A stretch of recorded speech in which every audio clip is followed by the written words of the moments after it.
Welcome back, YouTube crew. So check this out. Yeah, we got a little small job here, just moving some material, and they had somebody put a bunch of piles of crappy stuff right in front of the good pile of dirt there. So they just asked me to come in and move it, and we're gonna. Some of it is a little bit of a black dirt, so we're gonna kind of spread that around. But the other stuff is just junky grass and weeds and stuff. So we're putting that off to the side, but we're going to get rid of it. We're not going to put it right in front of that good sand pile that they can use later. So, and don't be afraid of jobs like this.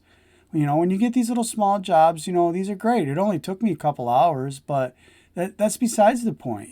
Sometimes it's okay. It's fine to do these little jobs, and it keeps things going. And sometimes it's nice to know that you're just going to be in the skid steer and doing a little bit of work and then going back to the house and then doing something else. So definitely don't shy away from these little small jobs like this.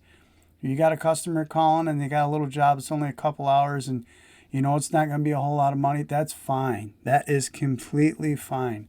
Just go ahead and do it. And especially if it's a customer like this customer here, they've taken care of me over the years. They've done good. They've gotten me lots of work. So I have no problem coming in and doing little tiny jobs like this. No problem at all. So. But all right, well, thanks for watching. Got a little bit of the video left, not too much. So please like and subscribe, and we'll see you on the next one. Have a good one. Later.